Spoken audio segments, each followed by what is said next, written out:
The intro. What's up, everyone? Welcome to the Total Human Optimization Podcast. I'm here with Jerred Moon, author of The Garage Gym Athlete, which is something special to me because I was a garage gym athlete for a long time of my own garage. We called it El Garage. Oh, nice. Yeah, it was fancy. It was on the east side of town. You know, we thought we'd pay homage to our hood. That's awesome. You always got to name it, to too. our barrio. Yeah, exactly. Cool, man. Well, welcome. Thanks, man. I'm super glad to be here. Yeah, glad to have you here. So you had a history in the military. You were serving in the Air Force. Yeah. So Tell us a little bit about your story. I pursued. I'd been into fitness. Since I was like 14, 15 years old. That was always a thing. I actually was got to be a certified personal trainer when I was younger and stuff. But then at the end of high school, I decided what do I want to do? And I kind of went back to. I think everyone has some sort of childhood dream of doing something like. Or maybe that's my own perception of being like a fighter pilot or something like that. And I was like, well, let me really try and pursue this in college. So I did, and I actually got accepted into one of their programs to be a fighter pilot. Super stoked about that. But then I got injured in the aircraft pulling G's. And it was basically a sports hernia, which just eliminated me from... While I was perfectly fine, they just thought it would be in my best interest to not, fly high performance aircraft. You had so much G-force that you pulled your groin, basically. Yeah, and it was probably my own fault. Like they teach you all these like anti-G maneuvers to do and stuff that's supposed to restrict blood flow and where you don't pass out. And I, in all honesty, it's probably just my own fault. Yeah. Like doing the movement incorrectly or whatever. And then so it had some pain. I mean, it wasn't like this huge like ordeal, really. Like I tell some people like, oh wow, emergency landing and everything. Well, almost anything's an emergency landing if one of the pilots needs to land or whatever. So what's the worst excuse for an emergency landing? Like, what if you really had to take a shit? Oof. like bad. Like you're just gonna blow up. They probably wouldn't call an emergency from it. The pilot would just probably come take it back. But someone getting sick is probably do sometimes pilots must just have to shit their pants. Yeah, I think. They have some pretty creative ways to pee. I'm sure that some of those guys have figured out because it's the fighters who have no options. Yeah. Like if you're in a bigger aircraft, you could go use the bathroom like normal. But if you're in an F-16 or something, no, it's not happening. You just shit that jumpsuit. Yeah, and you'll deal with it later. It's all contained. It's a really contained uniform. That's even worse. Yeah, you're just Dutch ovening yourself. Yeah, and then the G's are making it spread everywhere it could possibly go. Yeah, so the G-forces are a trip because I rode in one of the Red Bull Air Race planes. Oh, that's awesome. That are super maneuverable. Yeah. Obviously don't have the power of like a Air Force jet, but I have some maneuverability that's just fucking incredible. Yeah, dude, the maneuverability on those planes makes them like they pull a ton of G's, more than you normally would in the Air Force. Totally. And I remember we were doing a couple maneuvers and the pilot was, kind of taking me to my edge, like seeing how far I could go. And I remember in some of the maneuvers, like that feeling of G-force is really interesting because it's pressure all over your body at the same time. Right. Which is a weird thing. Like you're used to carrying load. Like, all right, you go under a heavy squat rack, you carry load, but the load falls to your shoulders linearly down to your feet. Like you're used to load, and then you can get used to scuba diving load, but that's a little different too. But G-force is just like a pancake of force covering every cell of your body. Yeah. It's weird. It's really crazy. I know I did post the accident down in San Antonio. I had to go do the centrifuge. They have one down in San Antonio. And as someone who's not real experienced at pulling G's at that time, the centrifuge is the thing that spins around really fast and you're sitting in it. I took my shirt off after and like all of the blood vessels in my abdomen and my arms were just popped like everywhere. It looked like I had like chicken pox or measles or something like that. And I was like, shit. What the hell's going on? They're like, that can be normal for a new guy.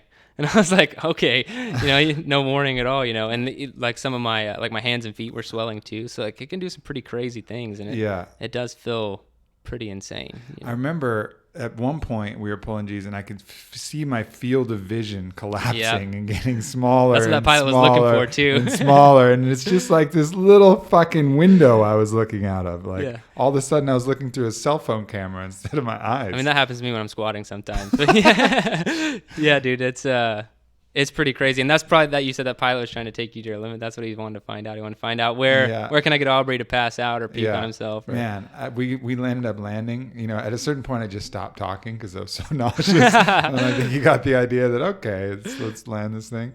And I was nauseous for like the next 2 hours. Yeah, man, it can last for... Dude, and some guys in pilot training, so it's their dream to fly, a lot of these guys who get there, but they are sick every single flight, and you're flying every single day for like a full month before it's just like, hey, your body's going to adapt or you're gone. And that's kind of like, if you're okay with throwing up for 3 hours after every flight and you show up again the next day, we're cool with letting you stay, but if not, then, there's the door. But man, it's crazy. Some of the like elliptical maneuvers they do that get you to get in weightlessness too. Yeah. That was a real trip. Those are more fun than where you're just, way more fun than pulling heavy G's, but that was pretty fun too. But yeah, we do those maneuvers and sometimes he'd like roll upside down as well. So you're like floating weightless upside down. And I remember at this one point, he had aviators on. Probably everybody who's a pilot probably has aviators. Takes them off and they're just floating in the cockpit. And I was like, whoa, fucking rad. You had a very good pilot, man. That's awesome. Yeah. He was good. That's awesome. Yeah, man. So from there, you were always into fitness, always been into fitness. And then you decided to parlay that, become an author, trainer. And so that was the next step. I just I was like, what's the plan after this? So I got to work on, I had my commitment in the military, but I knew once the pilot thing was over that it wasn't going to stick. Like I wasn't going to stay in the military. And so I started thinking, how can I create a business from here? How can I, following my passion. It was everything I've done has been intentional to try and start my own business and, pursue my passion. And that's what I've been doing one step at a time. It was a lot of side hustle while I was in the military, full time trying to start a business on the side, but I think a lot of people have to start that way. Yeah. So and then the cool thing about the military is they did give me the opportunity to train a lot of people, a lot of top guys out there, and so I got a ton of experience. Military helped me out there, and I just plugging away on my website, and that's kind of the garage gym thing came into play just because I had one, and that's how I wanted to train, and so turns out there's a lot of other people who wanted to train the same way, and so it started a small following at Into 3 Fitness. So cool. Yeah. So what are some of the principles that you talk about in your book and in your training platforms? So I really like to hit mindset because I feel like if you want to find a training program out there, like just physical, you're gonna find one that works. Whether linear progression or if you're following conjugate method or whatever, you're going to find something that works for you. And then same with the garage gym, like you either have the money to just go buy everything and have a garage gym tomorrow, or I put in the book, like a bunch of DIY stuff. So there's no barriers to entry, but what is the problem for most people is the mindset. Like how do we make you better? How can you be better, and how do you make things stick? How do you make your habits stick? How do you train yourself? How do you challenge yourself? So that's the big mission, the big plan behind it all is, I want to try to make people better humans, better versions of themselves. And that's kind of the tagline and the ultimate premise behind the book. Cause it might be something, ultimately small, like having a garage gym. It's just a gym at your house, but I think that it weighs so much deeper than that. The type of discipline it takes, the type of person you need to be to want to push yourself to be better every single day. And so that's what I try to push on people. That's what the book is really the purpose behind it, is trying to make people better human beings. Yeah. So mindset's a broad category, and I agree with you. It's super important. But what are the specific things? I mean, I think there's a couple different areas. I mean, for one, what's some of the motivational tactics you use? Because a lot of times that's a big piece, just the why of it. Why should I get in here and do this? Yeah. And that's where I start, is finding out your why. And I went back to, I was like, why the hell, I analyzed myself. It's like, why did I stick in the garage gym scene in the first place? Because I lived in Wichita Falls, Texas, where it was like 120 degrees every summer, but I was still working out. I was like, why the hell did I do that? Like, I could have easily just gone and got a gym membership or something. And I traced it all the way back to my wife and I had very little money when we got married. But I convinced her to take some of our wedding money and let me buy like this small garage gym package, which is just some bumper plates and a barbell. It was a big deal because I was making that request. We ended up doing it.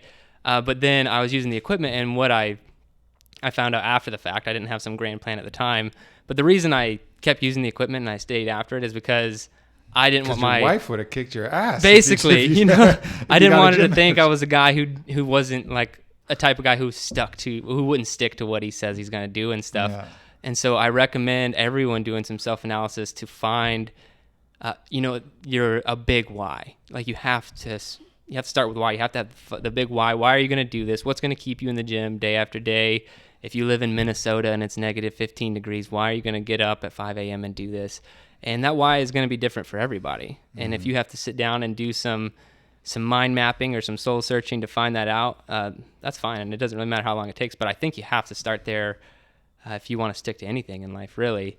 And so starting with why. And after you figure that out, I do think some of the other mindset stuff gets a little bit easier. I talk about strategies you can have with discipline and mental toughness.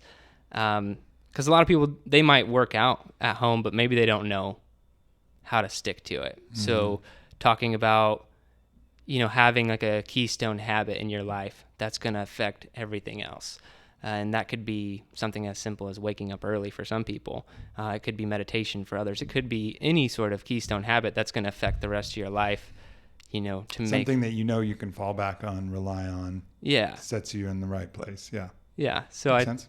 Yeah, I think that if you have those things and you know how to train yourself ultimately, like that, like the more fun option I have is if you have a goal and you want to make sure you stick to that goal, then I recommend writing a check to like your wife, girlfriend, your friend, someone for an amount of money that would hurt you, however much that is for each person.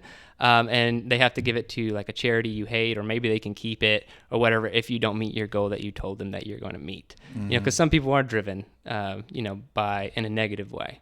And I'd say most of my motivational tactics I use on myself are probably negative based, which I know don't work for other people. Yeah. A lot of people would rather go the reward route, but I'm always like, well, if you don't do this, something bad's going to happen to you, and that's just a personal thing because it works for me. And because I think, it doesn't take a toll on me mentally to like, tell myself like to get after it today, because I think I'll stick to it. Yeah. I use a lot of different types of motivations, and I track that, pretty frequently, not only because it's interesting for myself, but it's interesting for the field that I'm in. And there's some really base level kind of ego based motivations, like where you want to be stronger than your mythical rivals out in the world. Like, I'd be able to kick their ass if I ran into them, So you can use that, but then, for me particularly, it's like, I'm not getting in any fights, and I don't really care. Yeah. And, I know, there's tons of people who can kick my ass, and no matter how much I train, they'll always kick my ass. So like that kind of fades away. And then for a long time I thought like, if I train really hard, then the girls will like me better. And then I realized like, girls don't really care that much. Like as long as you're basically taking care of yourself. So you start to lose some of these things that you set up, you start to lose. And ultimately, for me, it just comes down to this. That's when I'm the happiest. Like when I get in the gym and I use my body in the way that it's designed to be used, and I work my mind, my muscles, everything, I just truly feel better that day.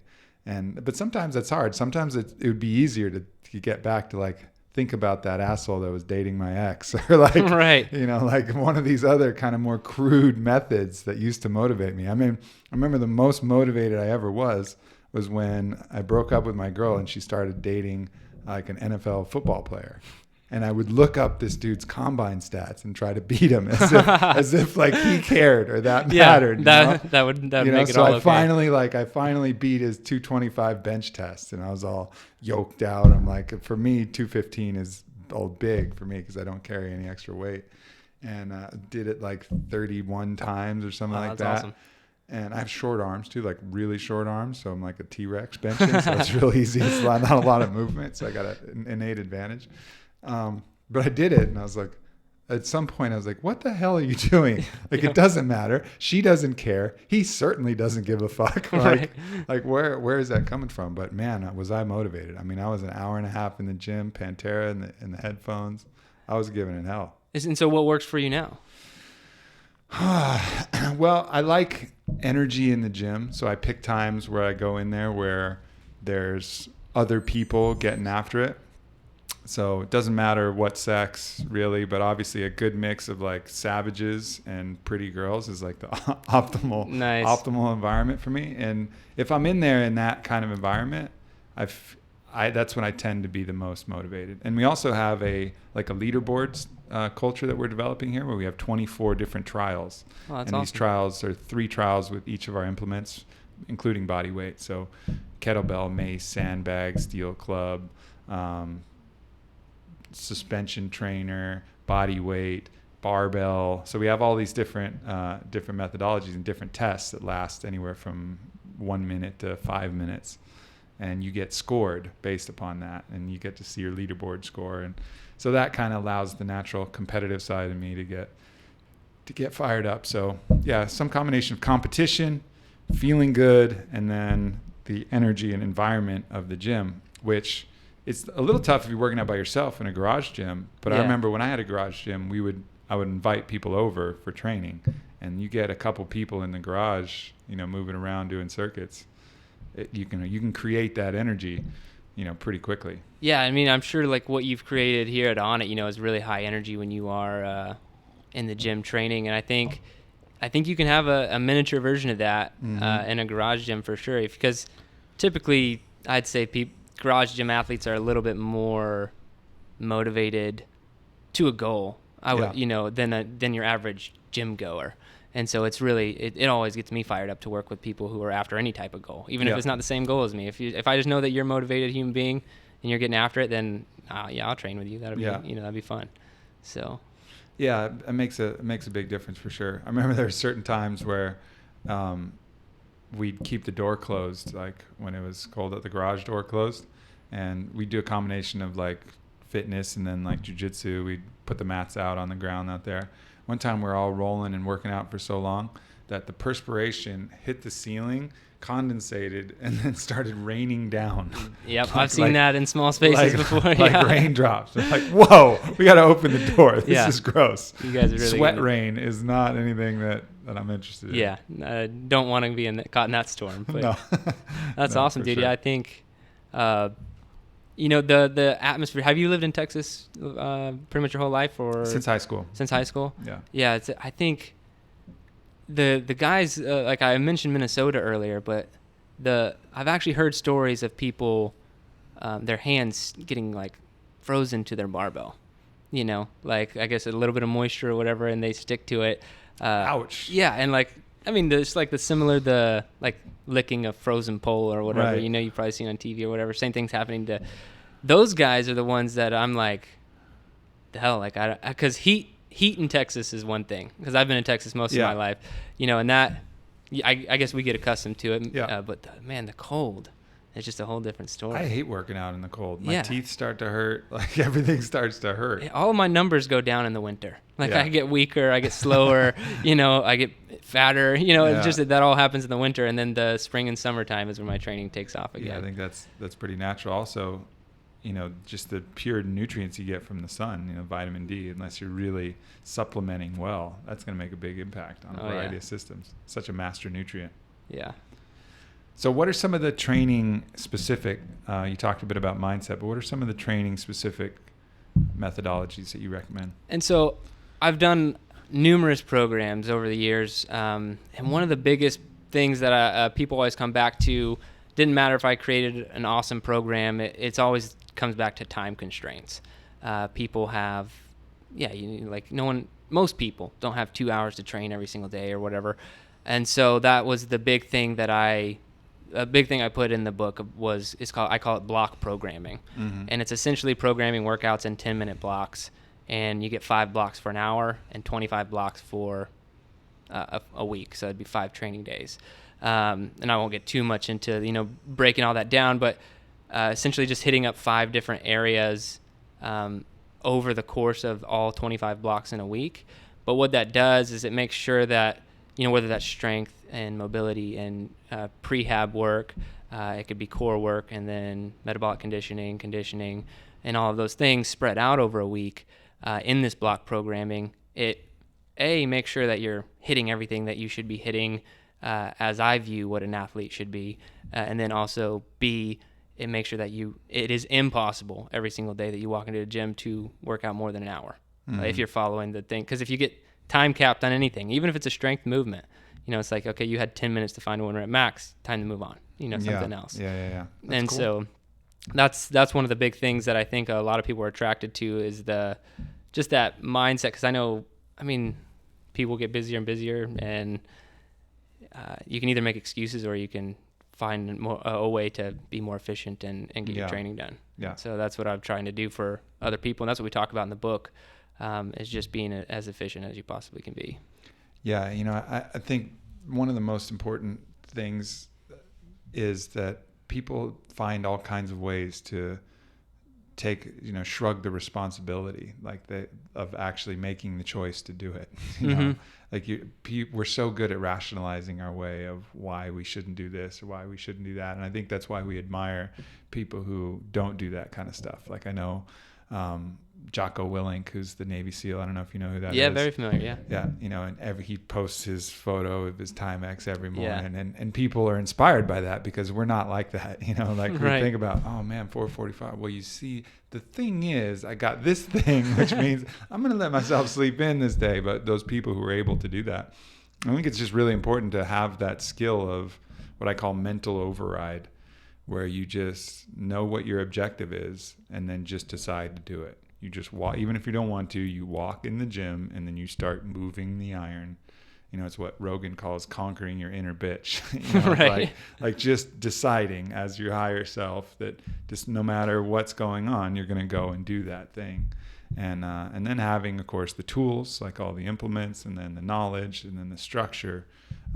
That's usually the easy part for people, to a good degree. The hard part is just making that choice. Yeah, it's just, but it's a decision, it's just a decision that you are going to do something. Like you said, you hit the goal, and then that transcends everything else. You're going to do whatever you can to get the goal achieved, as opposed to your daily circumstances, dictating what happens. Like, oh yeah, I have an early meeting, so I probably won't work out early today, and all that stuff. So I think, I work with people a lot on motivation, but it's really hard because after a certain point, it's just, hey, you have to decide here. Yeah. You have to decide that this is what's going to happen. There's no trick I can give you. There's no magic pill or formula or anything. You need to decide that this is what you're going to do, and then the rest will take care of itself. Yeah, choice is our inherent superpower. Right. That's the superpower that we all have, is choice. And we just give it away all the time. Oh, I don't have this. Oh, I have this condition. Oh, I have this thing.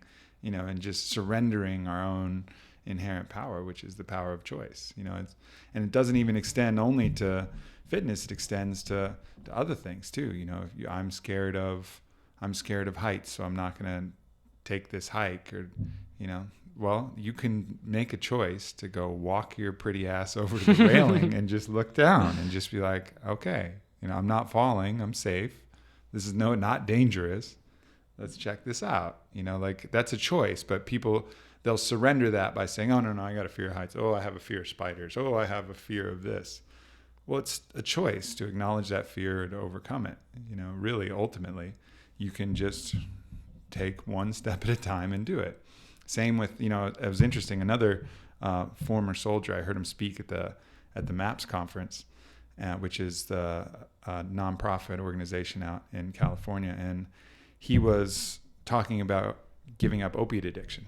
Mm-hmm. And he's just a badass dude. Still rocking a big mustache, and he had a lot of accidents. Has a disease condition too, so he was on opiates, and he wanted to get rid of them. And he says, "You guys want a tip for how to quit opiates? I'll give you a tip." He said, "Put all your opiates in plain sight and don't take another fucking pill." And I was like, "That's gangster," but it's true. That ultimately, that is the best solution. Don't play these other tricks or try to, play these games. Just really acknowledge the power of choice that you have. You control your hand, you control opening the bottle, you control your swallowing reflexes, you control all those impulses. Take that back. And if you want it enough, you can do it. but it's not like I'm saying it's easy. Like it's the easy way. Oh, Certainly we've all failed in that exercise multiple times, but ultimately that is our superpower. Like we have control of this machine. And if we just do it, how do you quit smoking? Well, don't light a fucking cigarette. Yeah. Like that's, but so many people will take that away from you and say, oh no, this is a disease and you can't do this. Yeah, sure. You can use whatever tools you can to help. Yeah, it's hard. Yeah, it's all of these things, but ultimately you have the choice. You control the machine.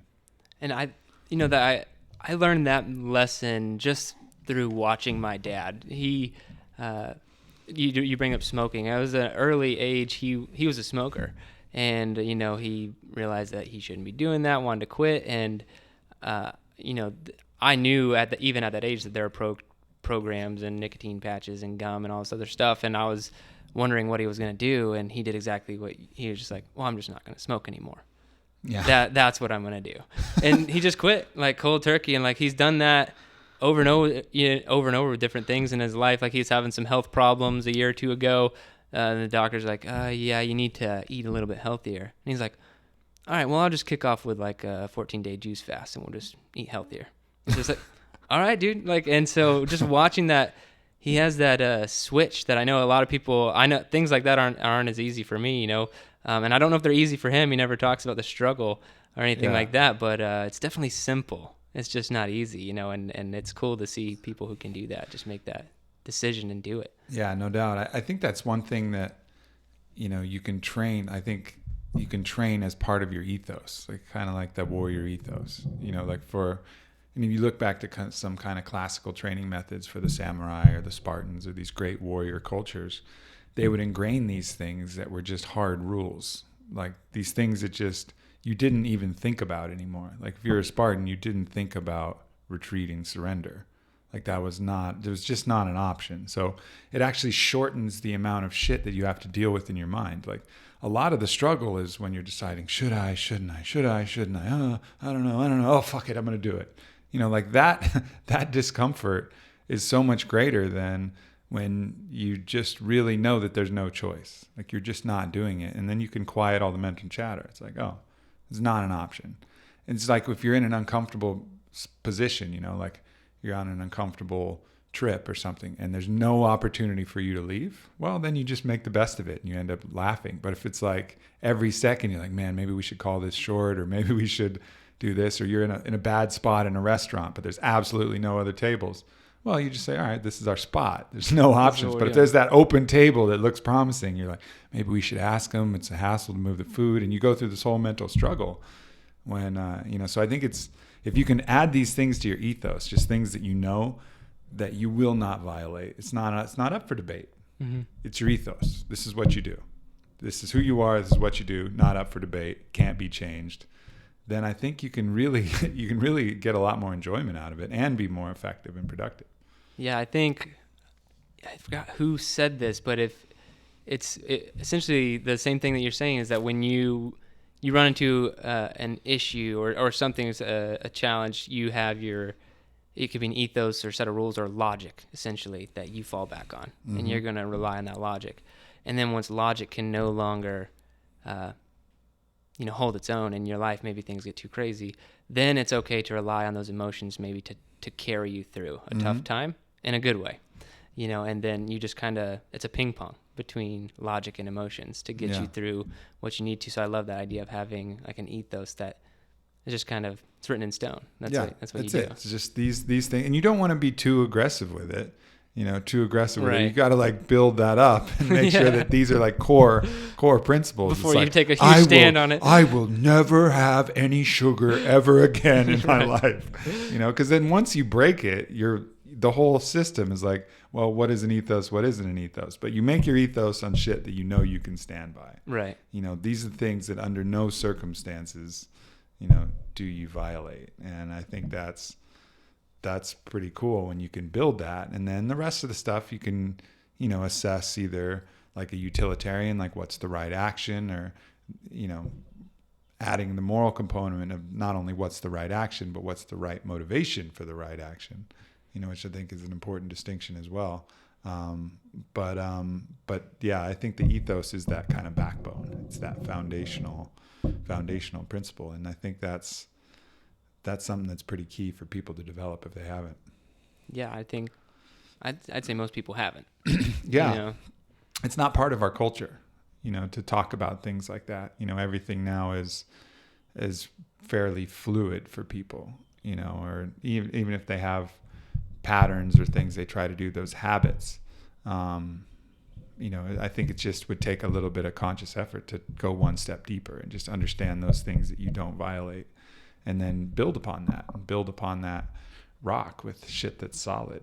Yeah, and like you said, as long as it's comfortable with what you're creating. But I do think that people these days, if you take a stand on anything, it almost doesn't matter what it is, then you're going to get a lot of, I don't know, it's almost not popular to take a stand on things, no matter what it is, because people are going to, everything's supposed to be like real politically correct, and you don't go too far in any direction, while you can agree with that to a certain point, if it's making you not like an individual because you're suppressing something that you think that you really are, I think that it becomes problematic. But yeah, you can't worry about the opinions of other people. Really, ultimately, that's a losing proposition. Yeah. As soon as you start really, you can learn from it. You can use their criticism to your advantage. Like, oh, okay, you're totally exaggerating and you're a complete asshole, but there is a grain of truth to what you're saying there.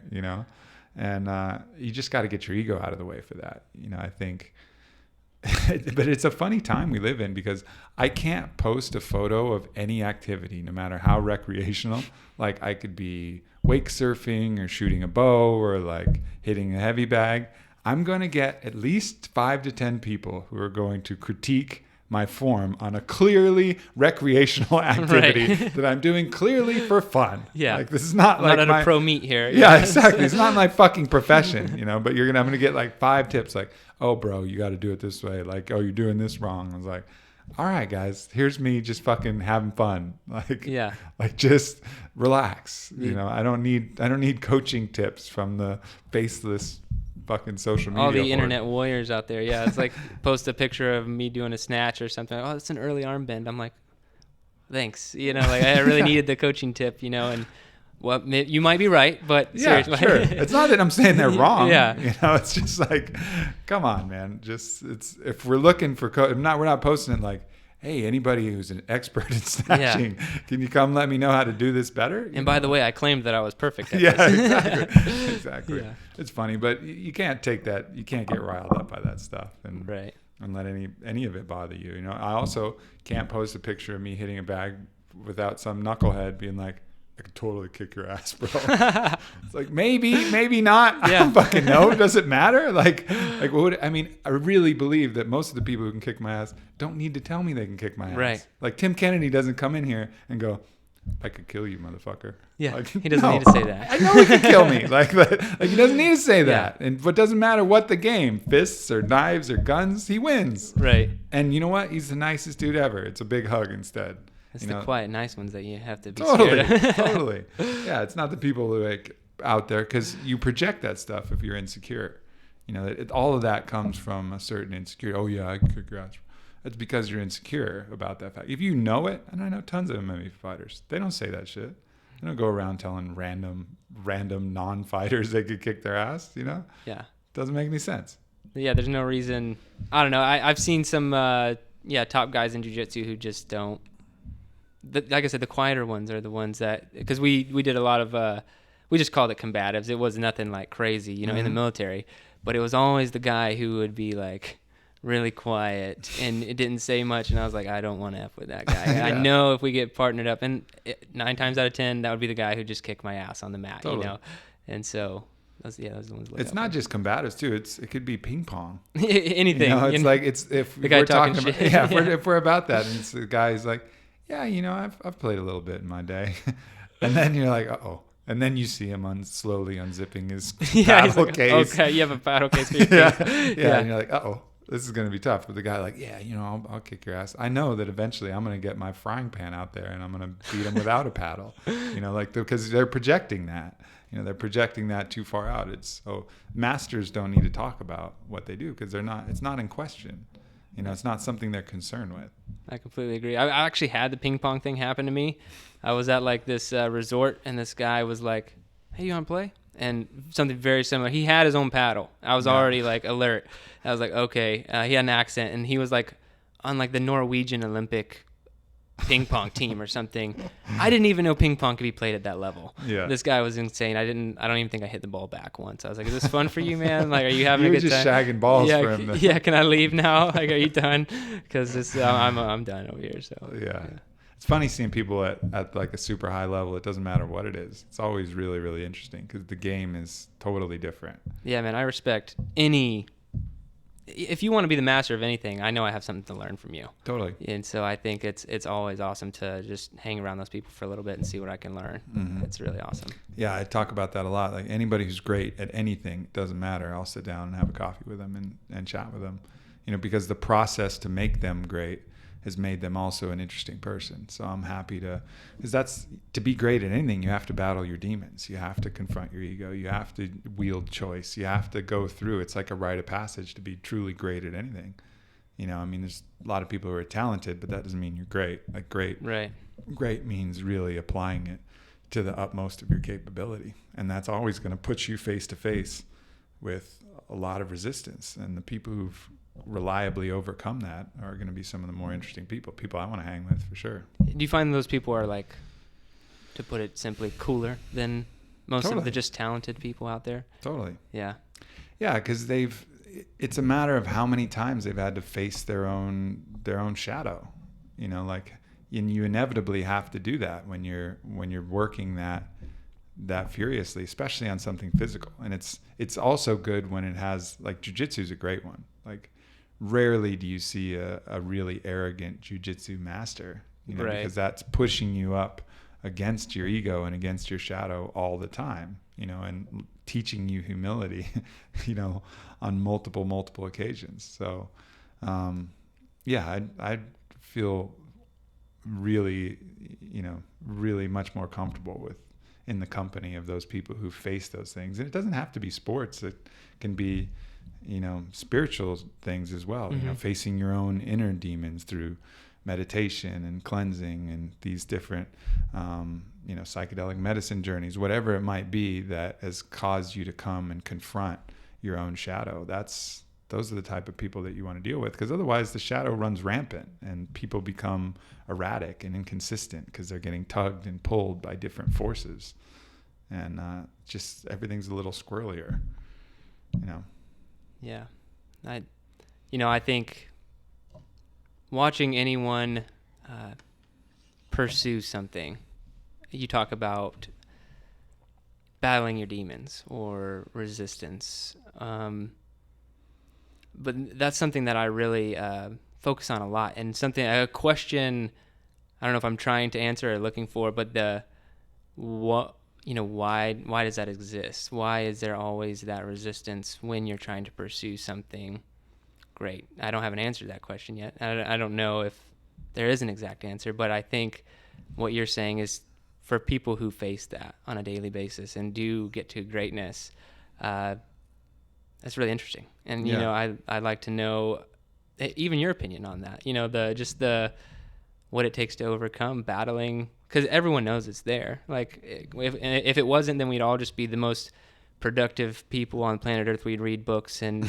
work out every day and just do whatever the hell that we're supposed to be doing and be amazing human beings, but we're not. Yeah. And there's something that we have to overcome and battle on a daily basis. Yeah. I think there's two parts to what you're talking about. For one is, why it's there. And I think it's there because I think the world is set up with duality. This is where we get to experience, this game that has true free will and choice, which wouldn't exist if the deck was stacked a certain way. So I think part of the way just the universe is set up is that there's resistance equal to our own force to improve and to love. So that way the game is afoot. Like, imagine if we were creating a video game. Let's say there's no earth, no creation. We're all just in consciousness and there's no physical. And we're like, man, I really want to play an awesome game because this is boring. you want to create something that's going to give you endless challenges. Like nobody wants a video game they can win immediately with no monsters to fight and it's super easy. You want Right. something that's going to, so all right, so how do you create the perfect video game? Well, you create a system where you're constantly being met with equal resistance to the amount of force that you apply. And then you can barely make it out ahead if you, Right. if you do your best. Like that's the best fucking video game ever. That is, yeah. And I think that's the way, whether we consciously set it up that way or a greater spirit set it up that way, or that's just the way it is, one way or another, this is the best video game ever created. And we're playing it because there's this kind of perfect form of resistance. And I think one of the ways that you go about winning the game is just declaring that, understanding that, and just declaring yourself to be a warrior. And that's defined by me and Toltecs and other people as someone who's willing to show up every day in battle resistance. It's not about how effective you are. It's just about showing up every day with your proverbial sword and shield and say, all right, come on, do your worst. What do you got today? And then showing up to that fight. And that's all you can really do. Fall in love with the journey. Yeah. Exactly. There's no destination. There's only one destination, and that's the same place we're all going at the end of this life. Everything else is a journey. Everything else is a false summit. It's just a myth. I completely agree. That's, as I have 2 young boys, and I think there's a million ways to screw up parenting. But the only thing that I'm trying to impart on them is that you enjoy the journey. Like you find your happiness in the pursuit. Don't think that happiness is something out there that you're going to, monetarily reach. There's not a number that's going to make you happy. No. There's not an object. It's just. But the world will tell you that. Yeah, they So will. don't be seduced by the lies. Yeah. So just fall in love with your pursuit, whatever it is. We talked about becoming great, following greatness or becoming great. It doesn't matter what you're trying to pursue, but if you can find happiness in that pursuit to your own journey to greatness, then I think you've won. I like it, my friend. Me too, I like man. it. So where can people follow you? How do they get your book? Yeah, man. So you could go to into3fitness.com. That's all spelled out, and you'll find a link to the book in the menu or something like that. So yeah, you can go download it there and check it out. It's on Cool. Amazon as well if you want to go there. So The Garage Gym Athlete. Awesome. Sounds good, man. Well, thanks for stopping by. I appreciate it. Yeah, man. It's Good been a to blast. get to know you a bit. Yeah. Yeah. Thanks,